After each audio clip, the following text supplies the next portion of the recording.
Hello, friends. We have missed you. Welcome back to our grassroots podcast, Oh, for Dying Out Loud. I am your host, the magical life midwife, Angie Cat, and joining me, as always, is The daring death doula, Laura Shaw. I have no idea. Just trying to make it rhyme. divine, daring, whatever, Divine, whatever yeah, you want to use. whatever, It's whatever it is. fine. It's 2024. There's no It's rules. yeah, right. Exactly. You could choose a new title. So Laura, I've missed our conversations, but we've had some holidays. We've had some interesting things happen. I've had some more deaths to navigate. Um, and of course, I would like to say stop it, but you and I both know the older we get, the more often this happens. Yeah. So, and I view each one of them, even though they're a significant loss, there's like two parts of me. It's like there's one part of me that's like deeply in it, and then Mm-hmm. there's another part of me that's like, let's witness this. What is happening? What are Right. you feeling? Witnessing how other people are navigating through it. Yeah. So yeah, so we've just had a lot going on, and so it's been a while since we're back for a podcast. Mm-hmm. So, and we were talking about it prior to this podcast about what other topics would people be interested in. And you brought up, or one of us did, like the history of like, why are we talking about death? Why is this a big deal? Death, dying, and the ritual around it and everything. Why is it a big deal? And so just talking about the history of our attitudes and philosophies and rituals and ceremonies around death. And I found some interesting stuff, Laura Shaw. But before I start, I would love, since you're the certified death doula, share with us what you know about the history of this whole movement of death doula and why we need that now more than ever. So yes. It's a big So question, many. isn't Right. it? So big. So big. So many generations ago, we didn't have hospitals necessarily. We had local doctors, we had midwives, we had churches, or community synagogues, faith cultures. And so people would help take care of each other. The little old ladies would go, and some small towns still do. They bring soup and food to the elderly and the shut-ins and the dying. And then kind of as society grew, and so many things, we've learned some things, which I'm excited for you to tell us about, some things that you've learned. And one of the things that happened along the way is the wars. So World War I and World War II, we saw the Civil War, but as well, we just saw massive quantities of people dying. So just like with COVID, you all of a sudden you have all these people dying, and it's really kind of hard to ship bodies back. Like you're not with your family if you're dying in Flanders, so or at Normandy Beach. So the idea of preserving bodies and embalming bodies kind of got popular during those eras. And even before then, trying to get bodies back to family members if it was possible so that they could bury their family at their own location. But really, it kind of started to switch from something that families took care of, and your local GP would come to your house. And it went from that to this kind of bigger thing where we started farming people out. It's the same can be said for intergenerational living. Families used to live together multiple generations. Some cultures still do. And so kind of as time moved forward, we got away from this sort of our roots of taking care of each other.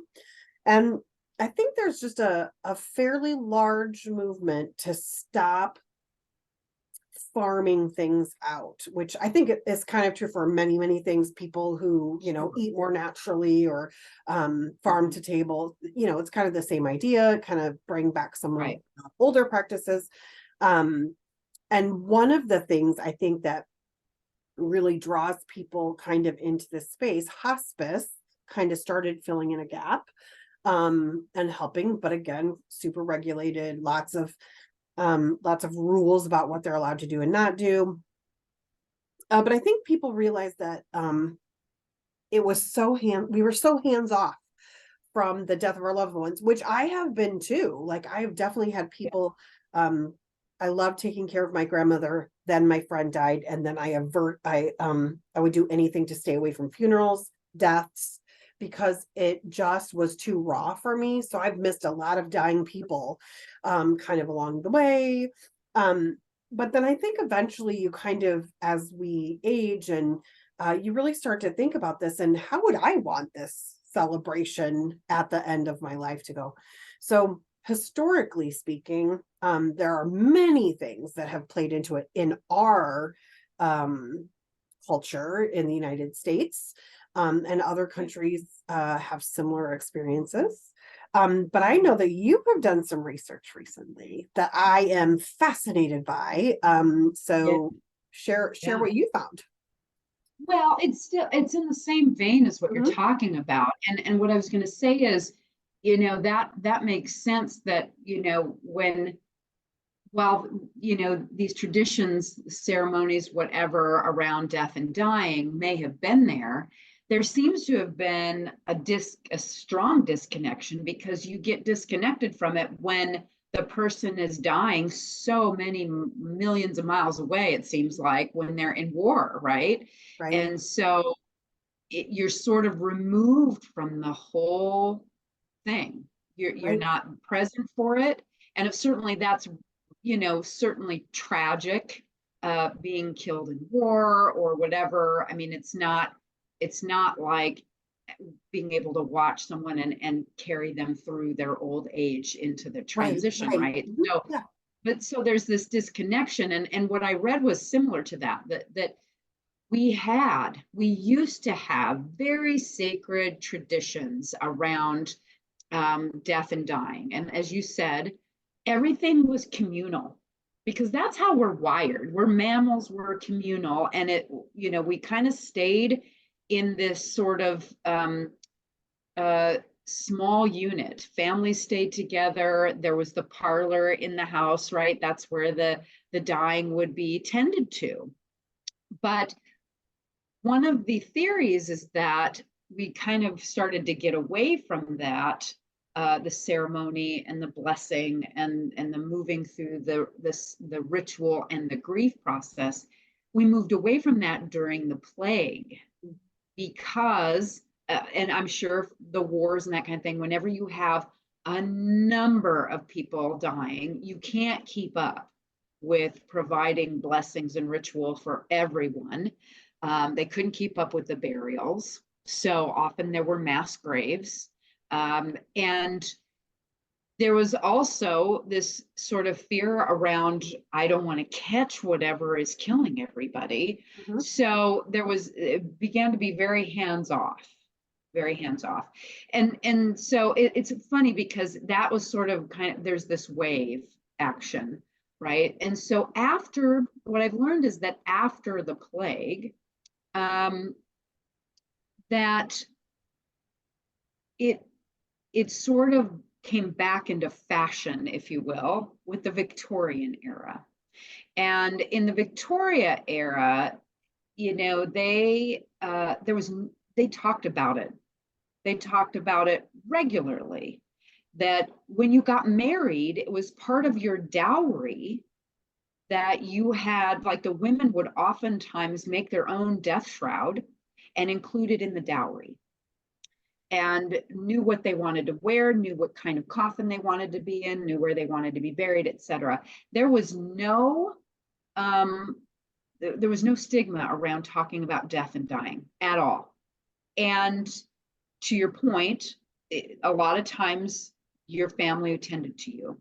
You stayed in that close knit family, and the doctors would come to you, etc. And so it was very open and very much talked about. And here's something else that I learned that was interesting, as I'm diving deeper into the ritual part of it, because that's the piece that inspires me, Mhm. is that they were very specific around their mourning process. They actually had a first mourning and a second mourning. The first mourning was called a full mourning, and the second mourning is called a half mourning.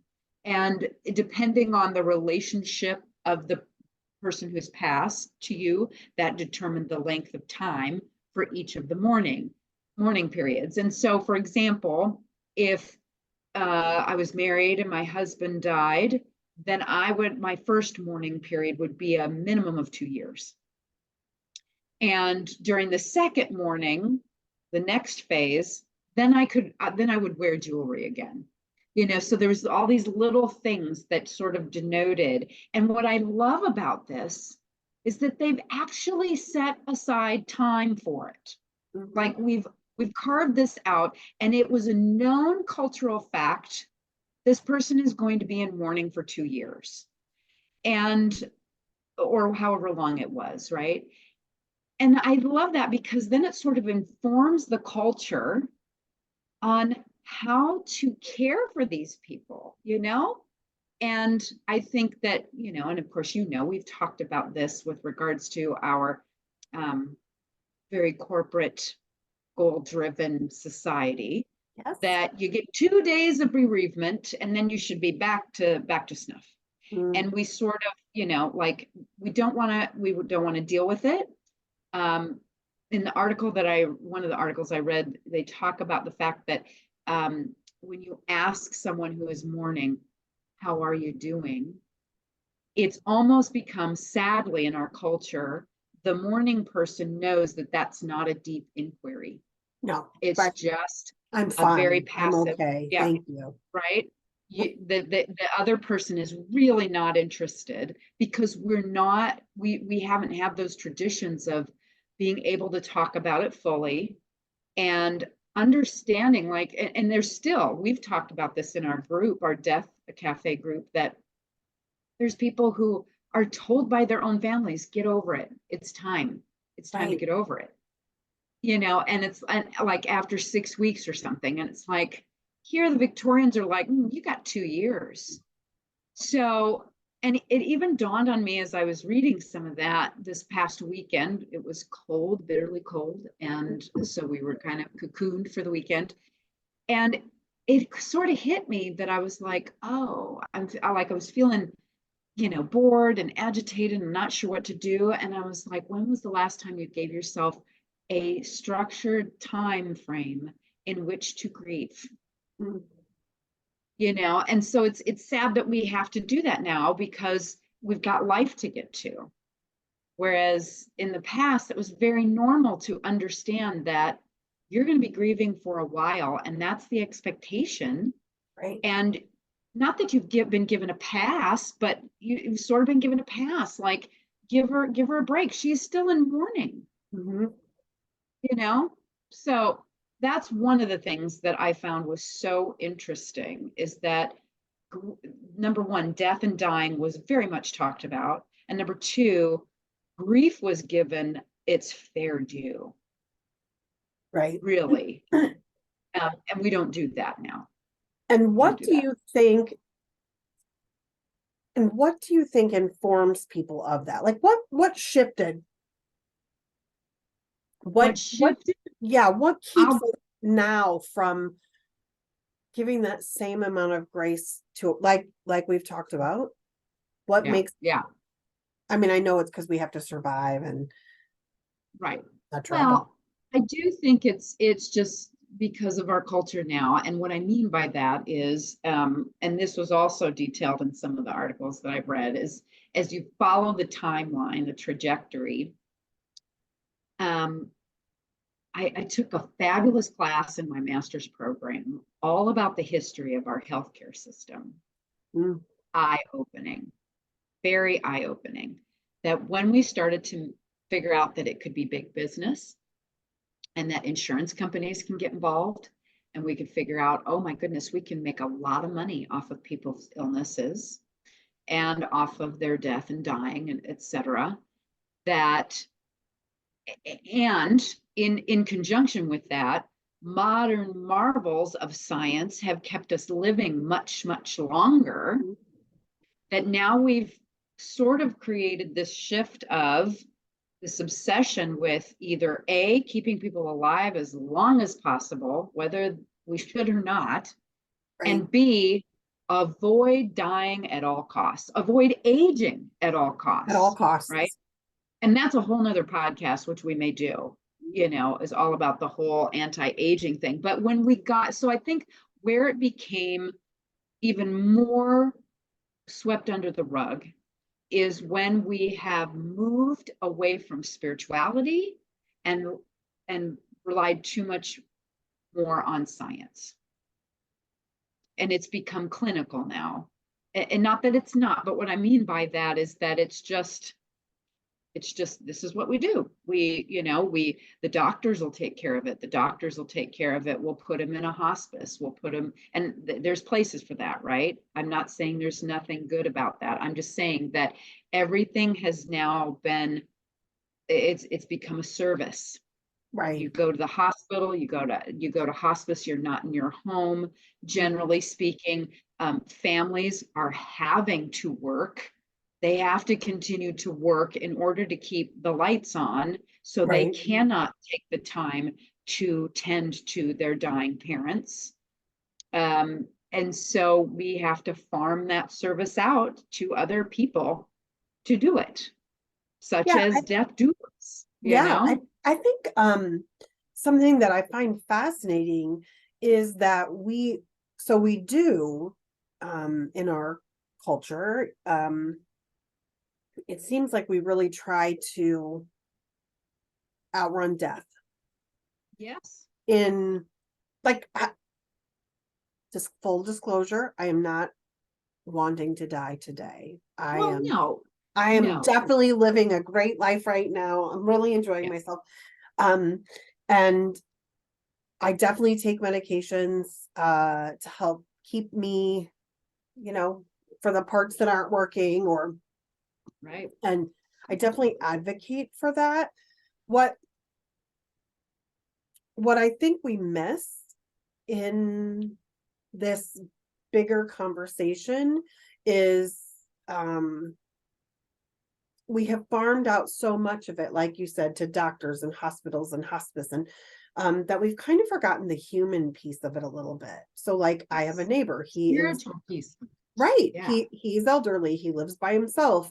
I know he has children. I've never met them. And he probably should not live alone any longer. But financially, it's expensive to like we all live in fear, it seems like, of going to a nursing home or going to um I've definitely known people who took their family members into their home Yeah. for as long as they could. And you're right, part of it is because back when we could do this, we had people who stayed home. We had a oftentimes female head of Right. co-head of household who would stay home and um be able to help take care of mom and dad or grandparents as they aged. Um, and that just doesn't seem to be financially available to us in the same way maybe it was. Right. Right.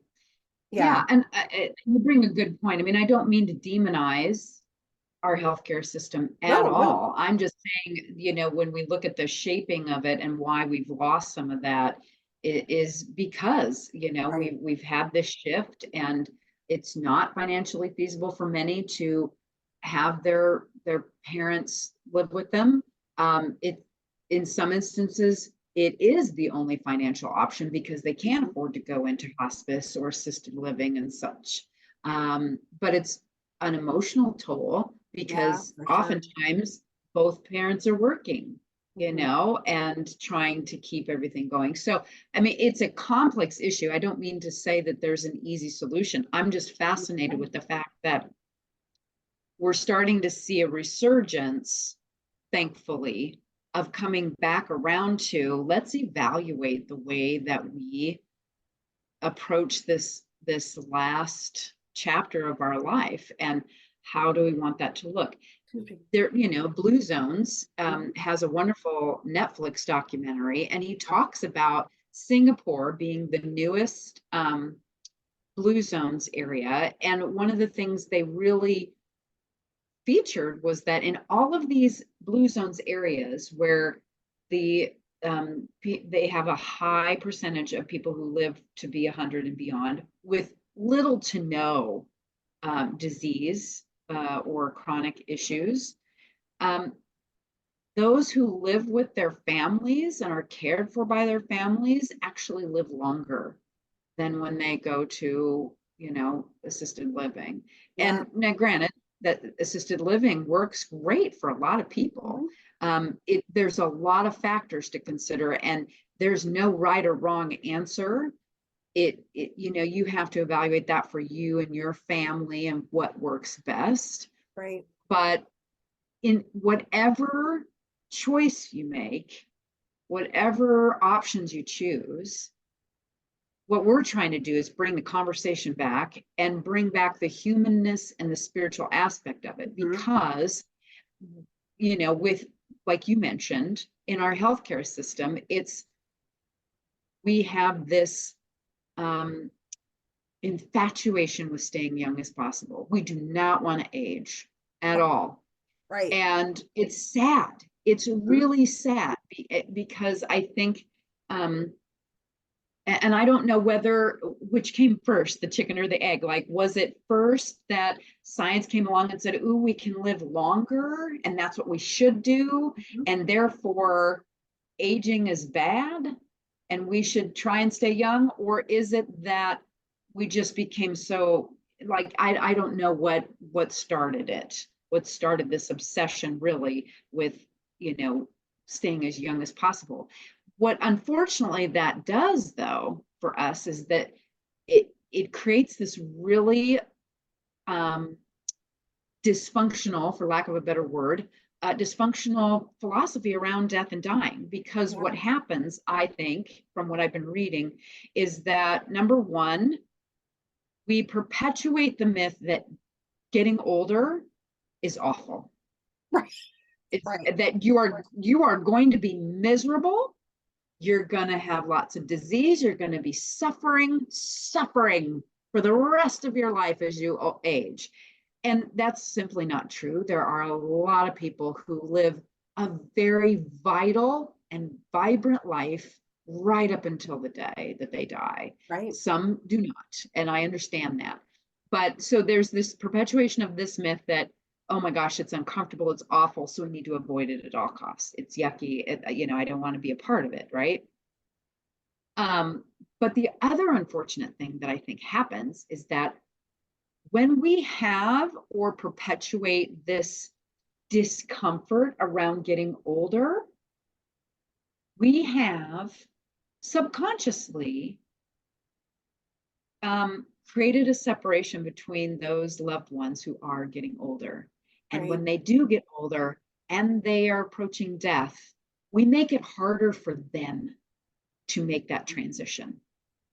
Like, I'll tell you a story. So I had a friend, his wife, they were an older couple, but she struggled with breast cancer, I think it was, or lung cancer. She had cancer.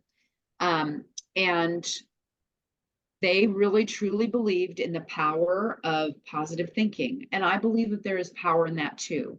But it got to the point where he refused to hear anyone, including her, talk about dying, because he just wanted to continue to affirm that, nope, she's going to get better, she's healing.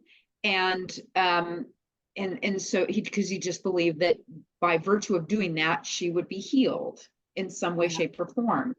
And what was interesting is that there was a day where some friends went to visit her and he was not there. And they said, how are you doing, really? And she said, I'm exhausted. I'm ready to go. But I can't talk about that with him because he doesn't want to hear it. And she said, I'm exhausted trying to keep up the game of affirming that I'm going to be healed when I really feel like it's my time to go and I want to be able to talk about it. So, yeah, and again, no harm, no foul to him, Right. no judgment. He was just doing what he really felt in his heart of hearts that would help him and help her. But ultimately, our resistance to talking about this very natural process of dying, right? It may not be natural for us to get cancer, okay, but death is natural. We're Right. going to die of something or in some way, shape, or form at some point in our lives. Mhm. And when we do not allow ourselves and our other loved ones to talk about it, we make it harder, so much harder for the person who's transitioning.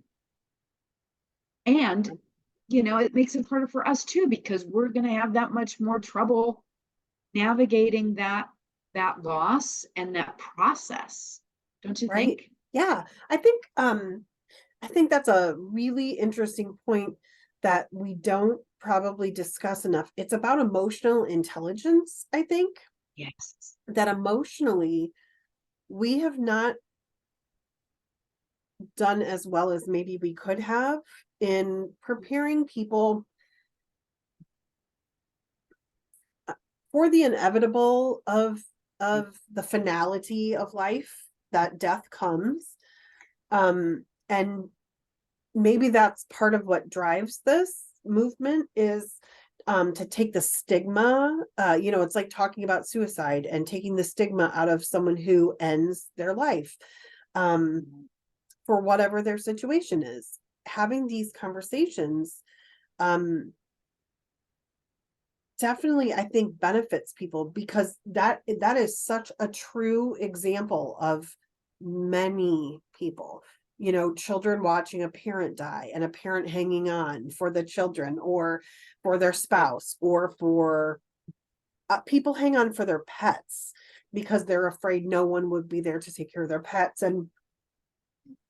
And sometimes the most comforting thing you can do is allow a person who is in that position to,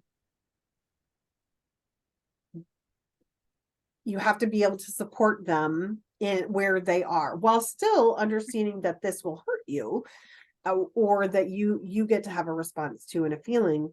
Yeah, that is a really, that's a really interesting thing. I maybe it's maybe it's the way that we currently live in our culture, that people don't want to look at death, are afraid to look at someone who's dying, are afraid to, and that we kind of hands off it because it's so scary to us, because it's that old We don't idea. talk about it. Right, right, it's that old idea of the couple, a group of friends, and one couple is getting divorced, and it's like, no, I can't talk to you because I don't, it's that same kind of idea that Yeah. that talking about it makes it real, even though it's always real. It's always real. Right. So, Right. yeah, yeah. Well, this is the larger, this kind of speaks to the larger conversation around mental health. Mhm. And my belief is that bring all of that stuff up to the light, bring it out into the air, talk about it, because for example, addiction. I used to be so scared. What does that mean? Can't be around, can't even talk to people who are struggling with addiction of any kind. They're just, ooh, the untouchables, right? But you know what? When they can talk freely about their situation, it's like 1,000-pound elephant coming off of their back, right? Think about the deepest, scariest thing that you have that you're afraid to talk about. Imagine the relief that you would feel if you could find one trusted person that you could talk to about it. Right. Because I don't know, even those people who say they don't want to talk about death and dying, I think on some deep level, they really would like to. They're just terrified of it. They're Right. terrified of what they feel, of what they think, of what the other person might think or feel when they start talking about it. Um, there's a lot of fear of the unknown, but I think it is in the talking that it sort of airs it out, and it's like, oh, it doesn't have the the fearful charge of it Right, the charge anymore. that it had. Yeah. So, and I think that, this is where, again, we can't talk about it enough because, and again, in our culture, we've so anti-aging. I mean, we see it all the time, Yeah, the potions, the Photoshop your photos, and social media is just horrible around, you know, what people look like. And, it's unfortunate, that we, we sort of, what do I want to say? We sort of glorify being invincible and right. young forever. hmm And what it just keeps burying our ability to really be present with grief, with our own mortality, hmm this very natural process. Um, and it's, this is the part that really like trips my trigger a little bit, is learning about this stuff, because like there are some amazing grief and death rituals around the world. hmm I mean, first of all, we have uh say the Day of the Dead. Yep. um you know we have, and that's a huge full-on party celebration. Yep. The Irish have their wakes. Yes. There's still traditions where they sit with the body for 3 days, hmm wash the body, dress the body, anoint the body, sit with them. Among Hindus, Right. uh, the friends will visit the house of the bereaved for 12 straight days and chant hymns to help usher the soul on to the next life. That's so That, beautiful. as a singer, I'm all about that. But what a lovely thing is, like, yes, we want to give you space for crying, but let's also have some sort of a ritual where we can surround you in some form of beauty, art, something to honor this sacred transition. It is Right. a sacred transition. Um, in the Jewish Shiva, a mourner would sit on a low chair and choose whether to acknowledge visitors. Those mourning their parents may recite the Kaddish for 11 months, supported by a minion of fellow worshipers. Um, Native Americans have beautiful rites of ceremony. Um, a lock of hair from the departed person was taken and held over a piece of burning sweetgrass to purify it. And then it was wrapped in a piece of sacred buckskin, and the sacred pipe was smoked. The buckskin bundle, called a soul bundle, was Oh, kept in a beautiful. special place in the teepee of the soul's keeper, usually a relative. So similar to having like the ashes of hmm your loved one. But it wasn't just, we're going to go pick up the box of ashes and set it on the mantle, which is fine.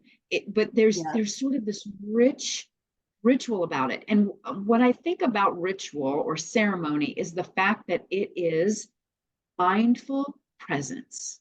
That's what ritual and ceremony is. It is being deeply present to that one moment of honoring those who have passed, honoring your grief, honoring those who are dying. It is being present. And in our culture, we're not very good about that. We're We like, are not. ooh, it seems like it might be uncomfortable. I think I want to move 5 moments forward so I don't have to face this. I don't have to feel Right. it. Right. Right? Just want to It, avoid that. it's that idea of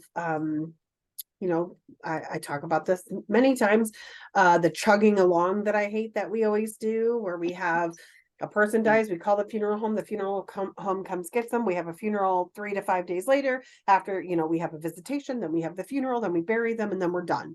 And then Yeah. a few months later they get a headstone, we go out and see the headstone, and then we go out and see them on holidays. It's like, whoa. Right. slow down. Right. Right. I am Right. not going to Slow be down. right. Yeah. I don't Yeah. I don't need everyone to gather together 5 days after I'm dead to shake hands and tell my family that they're sorry, Yeah. or that I was lovely or awful. I don't know. Um, I, it's so like we do everything on kind of this schedule, but I think one thing that I like about the idea of this ritual around life in general and dying specifically is that we're able to help people bring back the presence of those moments where this is it. Like they can share wisdom, they can share moments, they can share love, and but also just grief, because I think that grief, sometimes I think that our grief gets stuck in a different kind of way when we're just boom, boom, boom, or we don't have a funeral with like I don't have a funeral, and then instead we just have a gathering of people or whatever thing that people do. Right. Sometimes I think that Bring the we Jello need salad. right. Yes, please bring your Jello salad. And your pies. I'll take the pies. I've been craving a pie. Right. True. But I think that there's something to be said for it. It's so prescriptive Mhm. that we haven't allowed, and it's so clinical. You talk about, Right. so there's the insurance companies, there's the hospital bills, there's the doctor's bills, there's the, whatever, there's a million bills. And then there's also the funeral home bills, and there's just, it's such a,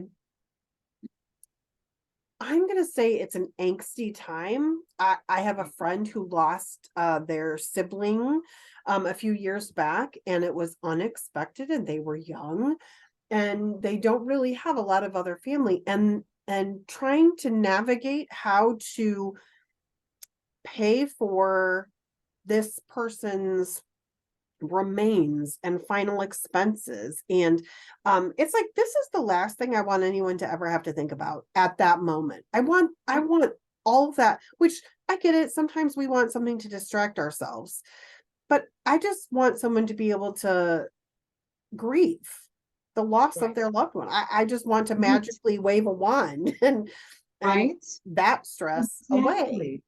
You Well, lose and a you loved one, just, and then you have to think about how you're going to pay for a $5,000 casket. I don't know. right.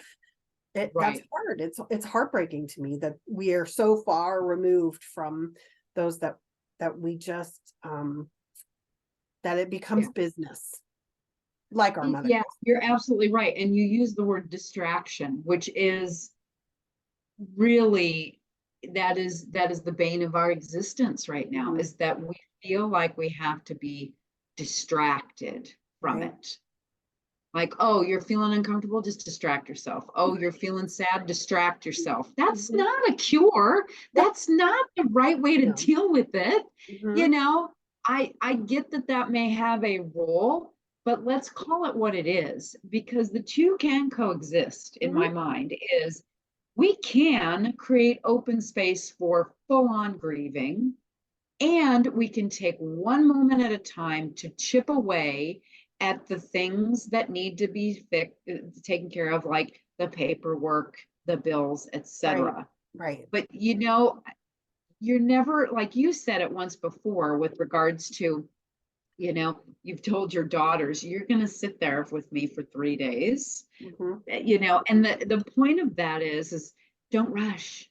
Right. Don't rush through it, because once you've rushed through that process, it's done. And now Right. all you have is your grief and the multitude of distractions of the paperwork stuff. You know what? You've got Right. all your life to go through the paperwork. It's going Mhm. to take a while probably, so let it, and allow yourself the opportunity to do your process. But distraction is not a cure.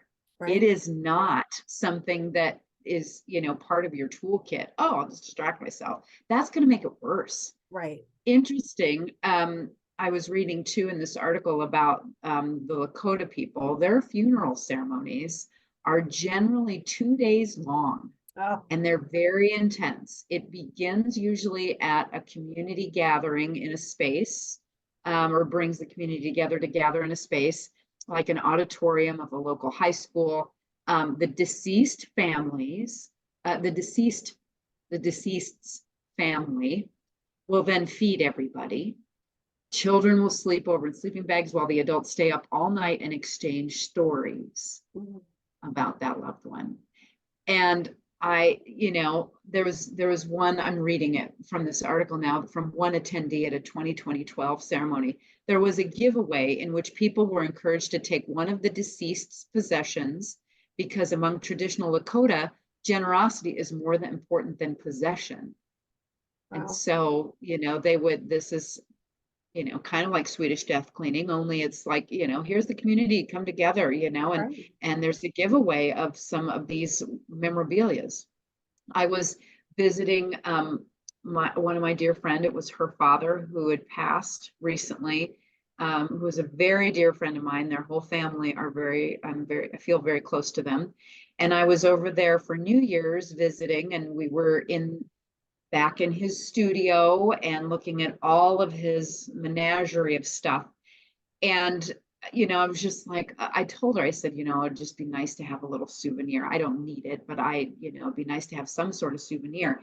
And I happened to look over on the wall and I noticed that there was a poster of one of the bands that he was in. She designed the poster and had framed it. And I was like, oh, do you have any more of those posters? And she said, you can have that one. And I was like, fabulous. It's the one that was hanging in a studio. And so now you know, and so again, I don't need a ton of stuff, but it is so meaningful to me Mhm. to have a little piece of him in my home. So again, it's just, yeah, it's just about creating more spaciousness. And that is kind of like you mentioned, if we can do this really well in our death and dying traditions, then we can learn to create more space in our lives for Right. ceremony and ritual, we honor the birth of a child, but do we have any ceremonies around when you move away or you move in out of your house or move into a new house or you start a new job or you retire? We have some parties, but do we have any deep reflective sacred ceremonies around these things that help us to really pause Right. and notice what a beautiful life, and this is the next chapter, right? Right. Because we're just blow through it. People always say, oh, life is short. Well, that's because we're trying to blow through it. It can be as long of a novel as you want if you savor each chapter. Right. And that's what we're trying to do by reviewing all these different the different things, including our different emotions like grief. This was the last 2 years I've had a lot of loss, and this has been a huge education in grief. Right. And I'm so grateful for my friends like yourself who will reach out every once in a while going, I'm hoping you're making some space for grief.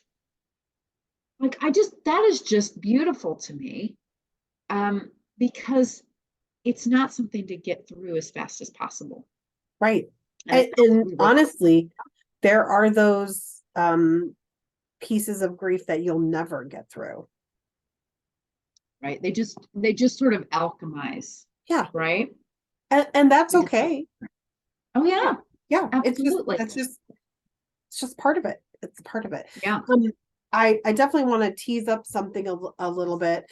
But yeah. right before we went live or went on camera, you had made you were sharing a little bit from an article that you had read or something you had read about how people replaced relationships with spirituality with science, and you kind of mentioned it Yeah, earlier. And yeah. I love that this is I want to go back and talk about it, probably not now because it's not going to be enough time, but Yeah. Because what I think I understand you well enough to understand that you don't mean that people have to go to church or be a part of a faith community, especially if that's not the thing for them. It's the spirituality idea of Yes. Yes. whatever belief system, whatever Right. tradition, whatever family, whatever Right. ancestors you have, because Right. that is, I love that aspect. I love, love, love Yeah. learning about. Same. And I think it Same. informs people how we can do it better. Agreed. Yeah, it's sort of, it was in relationship to this idea of how we got away from the sacredness, Mhm. excuse me, of these traditions. And it's because when we recognize the power of science and our medical prowess, um, the tagline in this article was families exchange priests for doctors. Right. And again, to your point, it's not about needing to have a priest. It's about we've exchanged our sacred traditions completely and said, nope, science is going to take care of it. We're just going to put in a new valve. We're going to get a new medication. We're going to get this medical Right. procedure, or going to put them into hospice or whatever. And there's a place for that. Yeah. And the issue is that we've replaced all of the sacredness with these things. Yeah. I think harmony is what we're looking for. Uh, Right. and I don't know where that balance strikes. But definitely I think that Yeah. Yeah. there's space for it.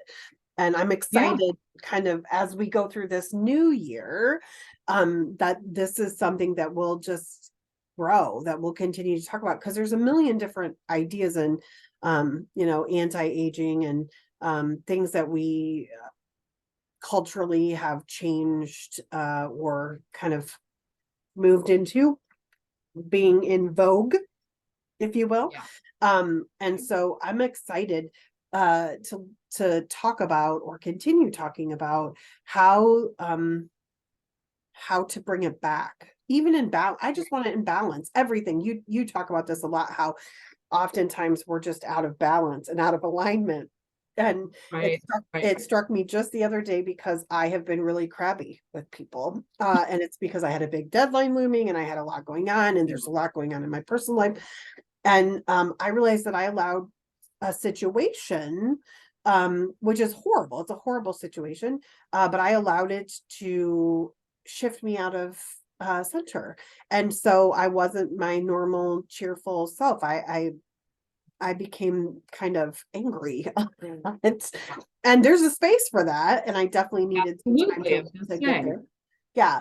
yep. But just to bring myself back, and that's what I hope that we're working towards, is we're just trying to help people get from whatever side that they're on back into a Right. shift of Right. balance. Right. Yeah. Well, and I think to kind of further clarify that too, is that we so want it to be an either or, Mm. right? I need to be in center. I can't be either this or that. I need to be in center. I'm trying to get us to a place where it's and. Right. I can be angry at some Mhm. point, and then I'm going to create a space for me to take care of myself in a deep and sacred way. Right. I can move through my life with this tragic death or what have you, and I'm also going to make space for my grief, right? Yes. Yes. In this article, it states Lakota grief was something to be valued. It brought a person closer to God. When a person has suffered a great loss and was grieving, they were considered the most holy. Their prayers are believed to be especially powerful, and others would ask the grievers to pray on their behalf. I Mm. love that, because what it says is that, first of all, our emotions are valid. Our emotions are valid. So you feel angry, you feel overwhelmed, you feel deep grief and sadness. There is value in that because you are experiencing it. Right. And underneath that, there is a sacredness. If we can, kind of step outside of it and create that mindful moment of going, what's sacred that's happening here? right? If you were angry because of a situation that you could not control, what's happening here is I can feel angry about it, and I can be a witness to the fact that I can't control this, and Right. spirit is involved in some way. Hmm. And if I can let go of that, tend to my anger, do what I can do and leave the rest, Right. then I've entered into a holy moment because I've gotten to know myself better.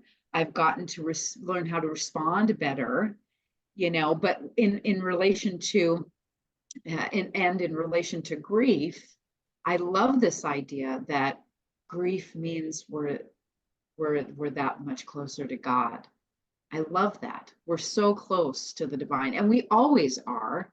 Um, but it just kind of elevates it to, this um, to a place where it should be, instead of, oh, she's grieving, Right. or we've got to kind of steer clear of that conversation, or, let's just bring her a casserole, which is fine, She'll put it in the oven. I, It's going to feed her. It'll be fine. She won't have to think right? about. Right. Well, I mean, I do think, side note, I read a wonderful article about this too, is that those who are grieving, one of the best things you can do is not ask them what they need, because they have decision fatigue.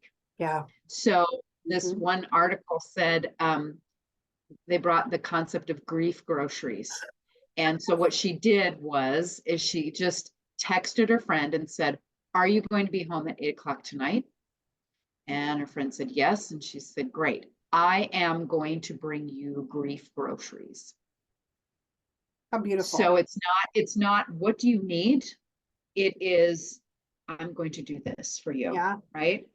Or, you know what? Are you going to be home at 7 o'clock tonight or 6 o'clock tonight? Great. I'm going to come over and I'm going to invite your kids out to a movie and give you a break, Yeah. right? So it's identify something and just Go do do their it. dishes. Go do Today their you could dish. shovel my walk. That would be great. Yeah, I definitely, a friend of mine had a really horrific event happen and there was nothing. I couldn't do anything. So I just went to their house and did their dishes. There you While they go. right while they took care of things. But you're right, that is such a and if you've never bought groceries for somebody else, it's the best. It's the absolute most wonderful and fun thing that you can possibly do for someone, because you can buy them all the things that you wouldn't usually buy for yourself. Right? My daughter's All of a sudden they significant were like, other, "What's this right? giant bag of Ben and Jerry's? What is going on here?" He was recently very ill and away from his family for his first ever Christmas, and he couldn't come to ours. He was alone, and she couldn't go there because he was contagious. So I just had her pick up groceries that I had ordered, and he said that he'd never eaten so much Panera soup, I think, because I just, whatever, because he needed it easy because he was so sick. But Right? but it's delightful. It's Yeah. such a beautiful idea. Yeah. You're right. Fatigue. Yeah. And I would encourage people to think outside of that box too. I mean, because I'll tell you, I went to the Celebration of Life for my dear friend, and it was lovely. The church put it on, and so much food. Ugh, right. So much food. And let me just say, party potatoes were a giant hit. I Right. had at least two helpings. But they had decorated it in Christmas theme, and they had a microphone, and people could walk up and tell stories Mm. about how they knew this person, some of their favorite memories, some funny stories, etc. And it was quite lovely, but there was a ton of food left over. And I'm sure it didn't go to waste. But at the same time, I'm like, yes, food is important, because Lord knows when I'm sick or I'm down in the mouth, I don't want to cook. So that's important. But I would encourage people to think outside of that box and go, what are some of the other responsibilities Right. that they are saddled with right now? The simple day-to-day things that maybe you could take off their hands, like, I'm going to come over and do your dishes. I'm going to come over and clean your bathroom, Right. or Mow I'm your going to come yard. over and take care of your pets, or take your kids to the movie, or Mhm. whatever it is, Yeah. I'm going to shovel your walk, something little can mean so much. Absolutely. when you're just in the middle of it and you go, I don't even know what to do next, Right. you know? Right. So, I yeah. have no So, place. and in that can be, I mean, this is what's beautiful about this whole discussion. We're kind of coming full circle. That can be a ritual, a ceremony Mhm. that we now make as a part of our death and dying rituals. The ritual that we already have some of those, the celebration of life, the funeral, the slideshow or whatever, which is great. But what else can we put in there that is the ceremony of how we move through the dying transition and the death afterwards and caring for our community, because that's what it brings us back to, is the Right. sacredness of community. So and all these traditions prior to us knew that it was all about community instead of what services do we need to call to get clean this up and sweep it away, right?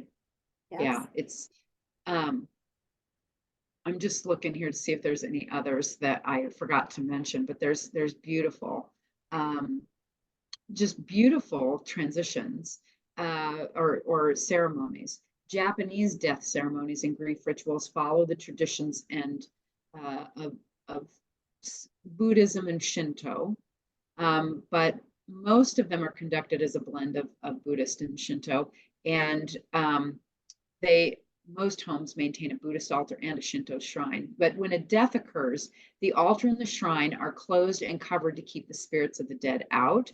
A small table is then decorated with simple flowers, incense, and a candle is placed next to the bed of the deceased. And then there's 20 steps to this ritual. There's the washing of the lips. This is giving the body the last taste of water and is to be performed as close to the time of death as possible. Think about the Bible, right? What did they do when he was dying on the cross? They lifted up a sponge with water, Right. gave him water. There's the washing of the corpse, and it's a ceremonial practice. There's the announcement of the death is a ceremony in and of itself, and they do it through prayer. So I mean, there's all these different layers to it, and again, each one of those pieces I just love because it is in itself a mindfulness meditation.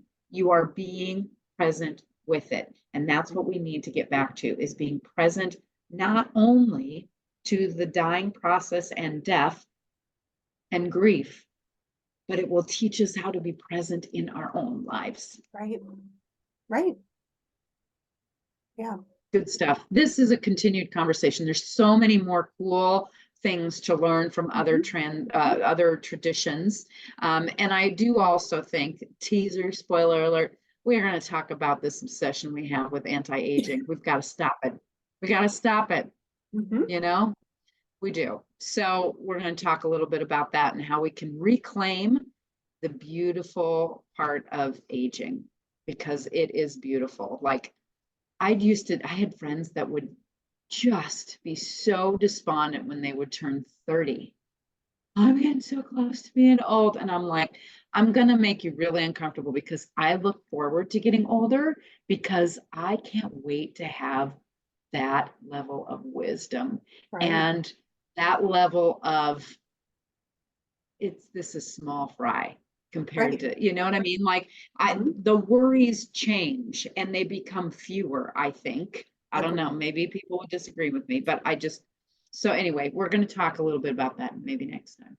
Love it. So wonderful. What a wonderful conversation. Love learning about this stuff. And Yeah. hopefully, this information has helped you too. We're just trying to share information and education that might help you to reshape your ideas around death, dying, and the sacred transition and how to live life more fully. So, Absolutely. Laura, always a pleasure. Thank you very much for bringing your Yes. wisdom. And we will see you next time on O for Dying Out Loud. Thank you, everybody. Bye.